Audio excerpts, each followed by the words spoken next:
ഏതൊരു ഭാഷയും മാനവികമാണ്. ഭാഷയ്ക്ക് അതിരുകളില്ലെന്ന് ലോക അറബി ഭാഷാ ദിനത്തിൽ ദിവ്യ ടീച്ചർ പറയുന്നു. കഴിഞ്ഞ 13 വർഷമായി കല്ലടിക്കോട് GLP സ്കൂളിൽ അറബി അധ്യാപികയായി ജോലി ചെയ്യുകയാണ് ദിവ്യ ടീച്ചർ. അസ്സലാമു അലൈക്കും. ഓക്കെ, ഇന്നത്തെ ദിവസത്തിന്റെ പ്രത്യേകത എന്താണെന്ന് അറിയോ?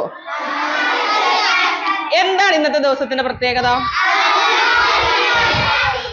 ഓക്കെ അല്ലെ, ഡിസംബർ 18 അന്താരാഷ്ട്ര അറബി ഭാഷാ ദിനം, അതായത് യൗമുൽ ആലമി ലുഗത്തിൽ അറബിയ അല്ലെ, അന്താരാഷ്ട്ര അറബി ഭാഷാ ദിനം. പാലാ സ്വദേശിനിയായ ടീച്ചർ തൃശൂർ വെങ്കിടങ്ങ് സൽസപ്പീൽ കോളേജിൽ നിന്നാണ് അറബിക് BA പഠനം പൂർത്തിയാക്കിയത്.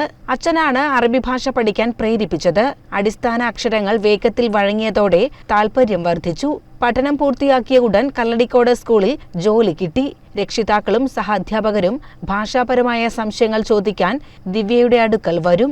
അറബിക് മത്സരങ്ങളിൽ സ്കൂളിനെ മികച്ച വിജയത്തിലേക്ക് പ്രാപ്തമാക്കിയതും ടീച്ചറാണെന്ന് പ്രധാനാധ്യാപിക ബിന്ദു പറഞ്ഞു. ലോക അറബി ഭാഷാ ദിനമാണ്. അറബി ഭാഷാ പഠനത്തിന് അനന്ത സാധ്യതയുള്ളതാണ്. അറബി മനോഹരവും മുഞ്ചുള്ളതുമായ ഭാഷയാണെന്നും ദിവ്യ പറഞ്ഞു.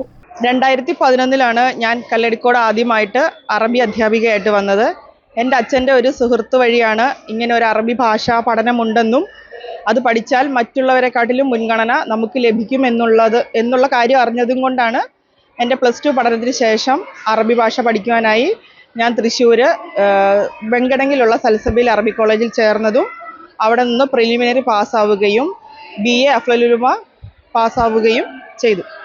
അതിനുശേഷം 2011 ഞാൻ കല്ലടിക്കോട് ഗവൺമെൻറ് LP സ്കൂളിൽ എത്തുന്നതും ഇന്നും ഇവിടെ വളരെ സന്തോഷത്തോടെ വർക്ക് ചെയ്യുന്നു. CCN മണ്ണാർക്കാട്.